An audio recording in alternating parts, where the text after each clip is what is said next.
사랑합니다. 축복합니다. 시작. 사랑합니다. 축복합니다. 사랑합니다. 축복합니다. 자, 그리고 한 번 더 인사하실 때 예수께서 우리를 위해 부활하셨습니다. 시작. 예수께서 우리를 위해 부활하셨습니다. 할렐루야. 아멘. 자, 좋으신 하나님께 모든 영광 올려드리겠습니다. 감사합니다. 자, 제가 잠시 기도하겠습니다. 그런즉 이스라엘 온 집은 확실히 알지니 너희가 십자가에 못 박은 이 예수를 하나님이 주와 그리스도가 되게 하셨느니라.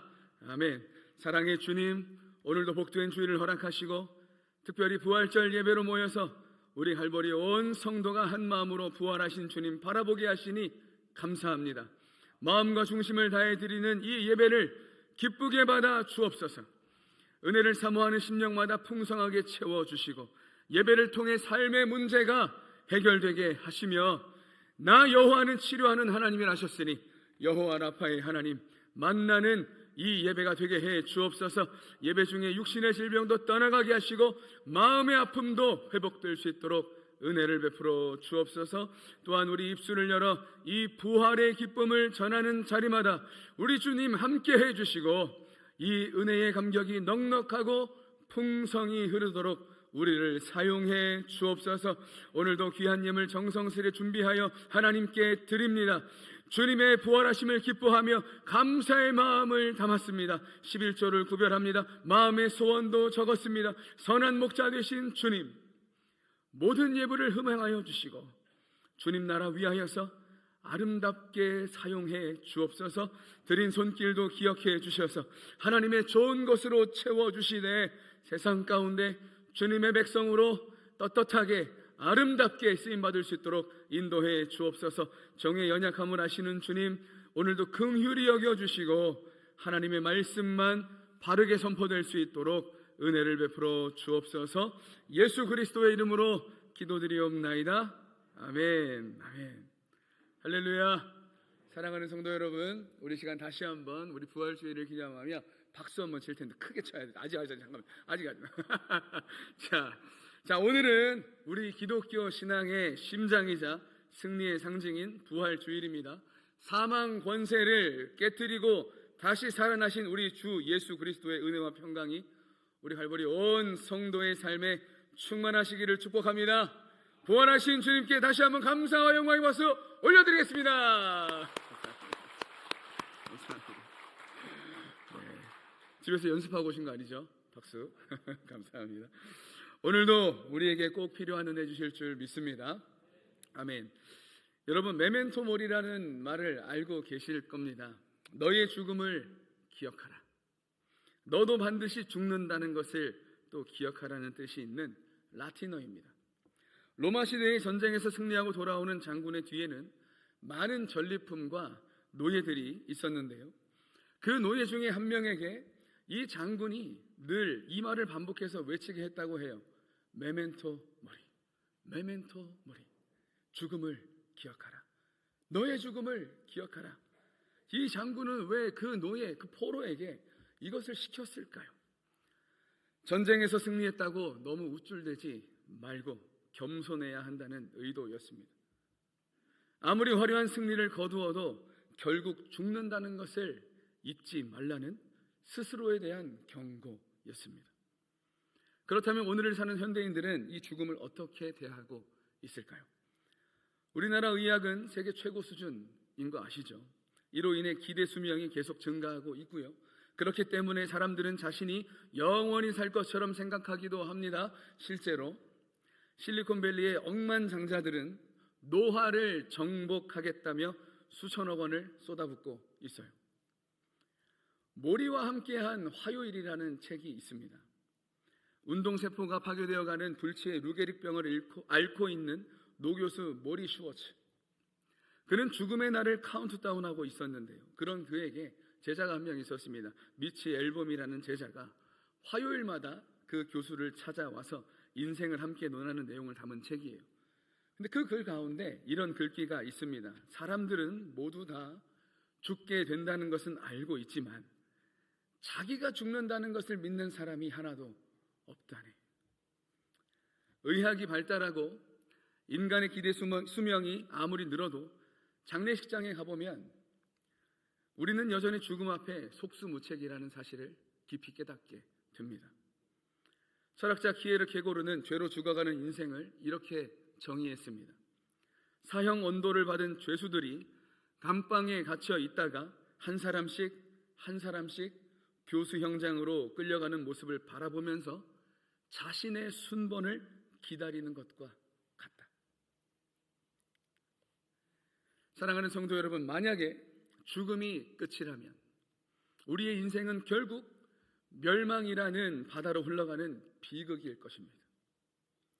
그런데 감사하게도 오늘 말씀은 이 죽음이라는 절망의 정면으로 도전하고 있어요. 오늘 말씀을 통해 우리에게 부활이 어떤 의미인지, 왜 중요한지 되새기는 은혜의 시간 되시기를 축복합니다. 아멘.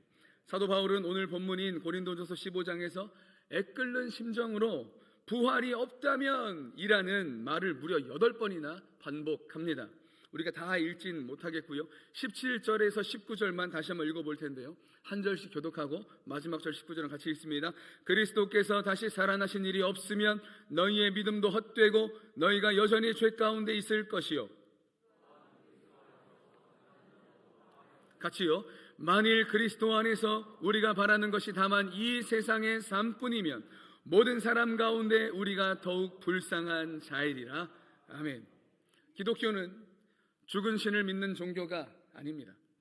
영원히 살아서 역사하시는 유일하신 하나님, 그 하나님을 믿는 생명의 종교인 줄 믿습니다. 그렇기 때문에 기독교는 전적으로 그리스도의 부활 사건에 근거하고 있습니다. 예수께서 탄생하신 성탄절도 귀한 날이지만 부활절은 우리에게 더 큰 의미가 있다는 말이에요. 성탄절이 예수께서 인간 구원을 시작하신 날이라면, 그리고 십자가 사건이 그 절정이라면, 부활절은 예수께서 인간 구원을 완성하신 날인 줄 믿습니다. 그러므로 성도에게 부활이 없으면 아무것도 없습니다. 기독교도 믿음도 소망도 없습니다. 그래서 팀 켈러 목사님은 이렇게 말했습니다. 부활이 사실이 아니라면 기독교는 그저 약간 도움이 되는 도덕적 교훈에 불과하다. 그러나 부활이 사실이기 때문에 그것은 당신의 인생 전체를 재배열해야 하는 우주적 사건이 된다. 사랑하는 성도 여러분, 예수 그리스도의 부활은 철학이 아닙니다. 신화도 아닙니다. 역사 속에서 실제로 일어난 사건인 줄 믿습니다. 사도 바울은 오늘 본문 앞부분인 5절부터 8절까지 해서 이미 부활의 목격자들을 이렇게 나열하는데요. 게바가 있었고요, 12제자, 500명여 형제, 야고보, 그리고 사도 바울 자신까지. 이것은 법적인 증언의 성격을 가지고 있습니다. 로마법 체계 하에서 자란 고린도 성도들이 이해할 수 있는 방식으로 바울은 지금 부활이 역사적 사실임을 증명하고 있는 거예요. 그렇다면 여기서 질문이 하나 있습니다. 그 2000년 전에 예수님의 부활이 현 시대의 우리와 무슨 상관이 있냐는 말이죠. 예수님께서 다시 살아나신 것, 오케이, 그것은 알겠습니다. 성경을 보면 믿어져요. 예수님은 그럴 수 있는 분이니까요. 그런데 그 사실이 2000년이나 지나고 지금 시공간을 초월하여 우리에게 어떤 영향을 끼친다는 말일까요? 예수님의 부활과 우리는 어떤 관계가 있을까요? 본문 20절 말씀인데요, 우리 큰 목소리로 함께 읽습니다. 시작. 그러나 이제 그리스도께서 죽은 자 가운데서 다시 살아나사 잠자는 자들의 첫 열매가 되셨도다. 아멘. 첫 열매, 아마르케라는 단어를 쓰셨어요. 이 단어를 이해하려면 구약성경 레위기를 한번 잠시 갔다 와야 되는데요, 레위기 23장 10절인데 우리 같이 한번 읽어볼까요? 시작. 이스라엘 자손에게 말하여 이르라. 너희는 내가 너희에게 주는 땅에 들어가서 너희의 곡물을 거둘 때에 너희의 곡물의 첫 이삭 한 단을 제사장에게로 가져갈 것이요. 이스라엘 백성은 추수가 시작될 때 첫 이삭 한 단을 베어서 제사장에게 가져가 하나님 앞에 흔들었습니다. 이것이 첫 열매 봉헌 예식이었어요. 근데 이 의식이 담고 있는 의미가 두 가지가 있는데, 첫 번째 하나는 전체 밭의 소유권을 선언하는 의식입니다. 첫 이삭이 드려지는 순간 밭에 있는 모든 곡식이 하나님의 것임이 선포되는 거예요. 다른 또 하나의 의미는 나머지 수확의 보증입니다. 첫 열매가 나왔다는 것은 나머지 수확도 반드시 뒤따라올 것이라는 확실한 약속인 거예요. 이를테면 사과 나무에서 첫 사과가 하나 열렸다면 그 나무는 무슨 나무입니까? 사과나무라는 얘기겠죠. 그것이 증명된 것이고, 이후에도 그 나무는 어떤 과일을 맺게 된다고요? 사과를 맺게 된다는 뜻이죠. 예수 그리스도의 그 부활의 첫 열매가 되셨다는 것이 바로 이런 의미입니다. 그분의 부활은 그분 혼자만의 기적적인 사건으로 끝나지 않습니다. 예수 그리스도께 속한 모든 자들, 즉 그분을 믿는 우리 모두가 반드시 예수 그리스도처럼 부활할 것이라는 법적이고 확실한 보증인 줄 믿습니다. 신학자 N.T. 라이트는 이렇게 말했습니다. 부활은 죽음 이후의 삶에 대한 막연한 소망이 아니다. 하나님께서 무너진 세상을 새롭게 창조하기 시작하셨다는 역사적 침입이다. 그렇습니다. 예수님의 부활은 죽음이 왕 노릇하던 이 세상 질서에 하나님이 직접 들어오신 사건이에요. 우리는 죄로 인하여서 하나님과 끊어진 관계 속에 죄의 종노릇, 사망의 종노릇, 이 죽음의 법칙 속에 우린 살 수밖에 없지만, 그 누구도 이 사망의 법을 이긴 사람이 없지만 우리 주님이 이 인간 세계에 오셔서 그 죽음을 몸소 이겨주심으로 우리에게도 그 이김이 주어졌다는 사실을 알려주신 줄 믿습니다. 사망의 법칙이 깨졌다는 말이에요. 이 순간부터 죽음은 더 이상 우리 인생의, 우리 삶의 마침표가 될 수 없는 줄 믿습니다. 내가 그리스도 예수를 내 안에 모심으로 예수 그리스도의 그 생명도 함께 내 안에, 우리 안에 임하신 줄 믿습니다. 로마서 8장 11절 말씀인데요, 우리 같이 한번 읽어보겠습니다. 시작. 예수를 죽은 자 가운데서 살리신 이의 영이 너희 안에 거하시면 그리스도 예수를 죽은 자 가운데서 살리신 이가 너희 안에 거하시는 그의 영으로 말미암아 너희 죽을 몸도 살리시리라. 아멘. 할렐루야. 믿으십니까? 아멘. 오늘 설교 제목이 부활, 모든 것을 바꾸다입니다. 사실 제목을 정하려면 시간이 꽤 오래 걸립니다. 아무거나 제가 짓고 싶지 않아서 제목을 짓기 위해서는 시간도 걸리고 고민도 필요하고 기도도 하는데요, 이 제목이 설교의 모든 내용을 담고 있기 때문에 사실 그렇습니다. 그렇다면 우리 한번 생각해 봐야죠. 예수 그리스도의 부활이 내 안에 임했을 때 우리의 삶이 과연 어떻게 달라질 수 있을까? 세 가지인데요, 저를 한번 따라해 주시겠습니까? 첫 번째, 부활은 나의 과거를 바꿉니다. 시작. 부활은 나의 과거를 바꿉니다. 아멘. 죄의 모습에서 은혜의 사람으로 바꿔주는 거예요. 본문 17절 말씀 우리 다시 함께 읽어볼 텐데요, 함께 읽습니다. 시작. 그리스도께서 다시 살아나신 일이 없으면 너희의 믿음도 헛되고 너희가 여전히 죄 가운데 있을 것이요. 아멘. 부활이 없으면 우리는 여전히 죄 가운데 있다고 합니다. 하지만 뒤집어서 말해보니까 어떤 의미가 됩니까? 부활이 있기 때문에 우리는 죄에서 완전히 해방된 줄 믿습니다. 예수님의 십자가는 우리 죄의 값을 치르신 사건입니다. 그래서 그 십자가의 효력을 확인해 주는 것이 바로 이 부활이라는 말이에요. 부활이 없다면 십자가는 실패한 죽음의 상징일 뿐이겠죠. 그러나 부활이 있기에 십자가는 완전한 승리의 상징이 되는 줄 믿습니다. 로마서 4장 25절이 이것을 더욱 명확하게 알려주는데 이것도 같이 한번 읽어보죠. 시작. 예수는 우리가 범죄한 것 때문에 내줌이 되고 또한 우리를 의롭다 하시기 위해 살아나셨느니라. 아멘. 아멘. 부활하신 주님이 오늘 이 말씀을 통해 우리에게 말씀하시는 거예요. 그리고 마치 재판장이 이 판결을 내리는 것처럼 말씀하시는 거예요. 모두 죄의 값이 완납됐다. 우리 모두의 죄의 그 영수증에 하나님의 도장이 찍혔다는 거예요. 예수 그리스도 안에 있는 사람은 더 이상 누구라도 과거 모든 죄의 기록이 하나님의 은혜로 말미암아 예수 그리스도의 공로로 말미암아 다 지워진 줄 믿습니다. 로마서 8장 1절 2절 우리가 너무 잘 알고 있는 말씀이지만 함께 크게 한번 읽어볼까요? 시작. 그러므로 이제 그리스도 예수 안에 있는 자에게는 결코 정죄함이 없나니 이는 그리스도 예수 안에 있는 생명의 성령의 법이 죄와 사망의 법에서 너를 해방하였습니다. 아멘. 아멘이십니까? 크게 한번 아멘 할까요? 시작. 아멘. 예수 그리스도의 부활이 우리 모두의 죄의 과거를 청산해 주신 줄 믿습니다. 두 번째, 그리스도의 부활이 우리에게 어떤 그 변화를 이끌었는가? 다시 한번 따라 주시겠습니까? 예수 그리스도의 부활은 나의 미래를 바꾼다. 시작. 예수 그리스도의 부활은 나의 미래를 바꾼다. 아멘.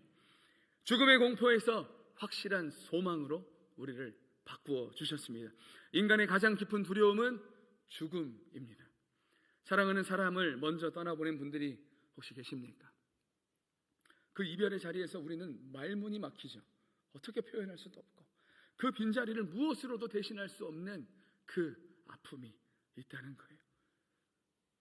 그렇지만 예수님이 부활의 첫 열매가 되셨기에 그분 안에서 잠든 자들은 반드시 다시 일어나게 되는 줄 믿습니다. 죽음은 더 이상 인생의 마지막 문이 아니라 예수 그리스도의 영광을 여는 그 영광을 여는 문이 되는 줄 믿습니다. 2003년 2월 18일 화요일이었어요. 대구 중앙로역에서 지하철 참사가 일어났습니다. 당시 대구에서 30년 믿음 생활을 한 69세의 고 김창재 집사님은 교회 기도 모임에 가려고 전철을 탔다가 지하철 화재 사고를 당했습니다.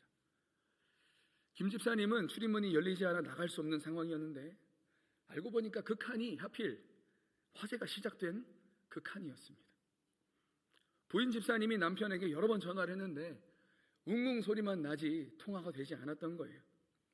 그러다가 겨우 전화가 연결됐는데 남편 집사님의 목소리가, 주인은 엄청 시끄러운데 남편 집사님의 목소리가 차분하게 들려왔습니다. 여보, 나 하늘나라로 먼저 올라가네. 할렐루야. 아멘. 그리고는 전화가 끊겼고 약 5시간 후 성경책을 꼭 품은 채 눈을 감은 남편의 시신을 부인 집사님이 병원에서 확인할 수 있었습니다. 죽음은요, 누구에게나 예고 없이 찾아올 수 있습니다. 그러나 그 죽음을 어떻게 맞이하는가는 예수 그리스도의 부활이 나의 미래에 어떤 소망이 되었는지를 보여주는 단적인 증거가 됩니다. 여러분의 소망이 이 땅에서 끝난다고 생각하십니까? 아닙니다. 절대 그렇지 않습니다. 예수 그리스도의 부활이 저와 여러분의 미래를 사망에서 영원한 생명으로 바꾸어 주신 줄 믿습니다. 마지막 세 번째, 이것도 따라해 주시겠습니까? 부활은 나의 오늘을 바꾼다. 시작. 부활은 나의 오늘을 바꾼다. 허무한 일상에서, 그런 일상에서 영원한 사명으로 우리를 바꾸어 주시는 거예요. 이것이 어쩌면 가장 실제적인 변화일 수 있습니다. 부활을 믿는 사람은 오늘을 대충 살지 않습니다. 왜 그렇습니까? 내 삶의 모든 것이 영원한 가치와 연결되어 있기 때문입니다. 시간 하나도 하나님께서 우리에게 주신 선물이라는 것을 알기에 그 시간이 소중한 것을 깨닫고 그 시간을 아껴서 사용하는 거예요. 바울은 오늘 본문 15절의 결론인 58절에서 이렇게 선언합니다. 같이 읽어볼까요? 시작. 그러므로 내 사랑하는 형제들아, 견실하며 흔들리지 말고 항상 주의 일에 더욱 힘쓰는 자들이 되라. 이는 너희 수고가 주 안에서 헛되지 않은 줄 알미라. 아멘. 부활이 있기 때문에 아무도 알아주지 않는 그곳에서 흘린 눈물도 헛되지 않습니다. 부활이 있기 때문에 주저앉아서 드리는 그 기도도 사라지지 않습니다. 예수 그리스도의 부활이 있기 때문에 손해를 보며 지킨 그리스도인 됨의 그 정직함도 결국 빛을 보게 됩니다. 존 파이퍼 목사님은 이렇게 말했습니다. 부활은 우리 삶의 모든 고난을 소망으로 바꾸어주는 번역기다. 그렇습니다. 부활의 렌즈로 오늘을 보면 지금 겪고 있는 고난도, 지금 힘겨운 헌신도, 지금 흘리는 눈물도 완전히 다르게 보이게 되는 거예요. 그것은 험으로 끝나는 것이 아니라 영원한 영광을 향해 가는 발걸음이 되는 줄 믿습니다. 사랑하는 성도 여러분, 지금 무엇 때문에 혹시 낙심하고 계시는 게 있습니까? 건강이 무너졌습니까? 사업이 어려워졌습니까? 관계가 깨졌습니까? 자녀의 문제입니까? 아무리 열심히 살아도 결과가 없는 것 같습니까? 우리는 분명 오늘 이 예배당을 나서는 순간부터 삶의 걱정이 막 몰려오기 시작할 거예요. 마치 쓰나미처럼. 예배 자리에 있을 때는 다 내려놓은 것 같았는데 이 예배당 문을 나서는 순간 언제 그랬냐는 듯 이번 한 주간 내가 해야 할 일들이 무엇인지, 이번 한 주간 내가 겪어야 할 일들이 무엇인지, 어떻게 하지? 무엇을 하지? 이런 걱정이 몰려올 수도 있습니다. 그러나 그럴 때마다 우리가 꼭 기억해야 하는 사실은 부활하신 주님이 우리 곁에 계신다는 사실인 줄 믿습니다. 이걸 꼭 믿을 수 있기를 축복합니다. 그분이 우리의 연약함을 아시기에 낮이나 밤이나 함께 하시고 물속에서도 불 속에서도 지키시는 줄 믿습니다. 그래서 우리는 절망을 만날 때마다 주님의 이 말씀을 기억해야 해요. 요한복음 16장 33절 우리가 함께 읽어봅니다. 시작. 이것을 너희에게 이르는 것은 너희로 내 안에서 평안을 누리게 하려 함이라. 세상에서는 너희가 환난을 당하나 담대하라. 내가 세상을 이기었노라. 아멘. 내가 세상을 이기었노라. 한 번만 다시 해볼까요? 시작. 내가 세상을 이기었노라. 아멘. 말씀을 맺습니다. 마틴 로이드 존스 목사님은 이렇게 외쳤습니다. 기독교는 부활 위에 서 있든지 아니면 아무것도 아니든지 둘 중에 하나다. 오늘 우리가 살펴본 것처럼 부활은 우리가 믿는 하나님, 우리가 몸담고 있는 이 기독교의 선택 항목이 아닙니다. 부활은 예수 그리스도를 믿는 우리 모두의 전부입니다. 부활이 없으면 복음도 없고 믿음도 없고 죄사함도 없고 소망도 없습니다. 그러나 부활이 있기 때문에 이 모든 것이 있게 되는 줄 믿습니다. 예수 그리스도께서 죽은 자 가운데서 다시 살아나셨습니다. 이것은 2000년 전 팔레스타인의 한 무덤에서 일어난 단순한 사건이 아닙니다. 그것은 오늘 이 자리에 앉아있는 우리 모두의 과거를 바꾸고 미래를 바꾸고 오늘을 바꾸어내는 살아있는 능력이 되는 줄 믿습니다. 예수 그리스도의 부활로 말미암아 죄에서 은혜로, 죽음의 공포에서 확실한 소망으로, 허무한 일상에서 영원한 사명으로 모든 것이 새로워졌습니다. 사랑하는 성도 여러분, 부활의 능력이 저와 여러분의 인생을 주도할 수 있기를 소망합니다. 부활의 증인으로 살아갈 수 있기를 축복합니다. 여러분의 가정에서, 직장에서, 삶의 모든 현장에서 부활하신 주님이 함께 계심을 담대하게 드러내십시오. 우리에게는 죽음도 꺾지 못할 영원한 생명이 있는 줄 믿습니다. 예수님의 무덤이 비어 있었다는 것은 여러분이 겪는 그 어떤 절망의 무덤도 여러분을 영원히 가둘 수 없다는 뜻인 줄 믿습니다. 예수 그리스도의 부활은 우리의 모든 것을 바꾸었습니다. 이 부활의 능력이 저와 여러분의 삶을 더욱 새롭게 빚어가기를 살아계신 주 예수 그리스도의 이름으로 축복합니다. 축복합니다. 아멘. 우리 좋으신 하나님께 모든 영광 올려드리겠습니다. 우리 시간은 제가 바로 성찬식이 이어지기 때문에 제가 마무리 기도하겠습니다. 사랑의 주님, 감사합니다.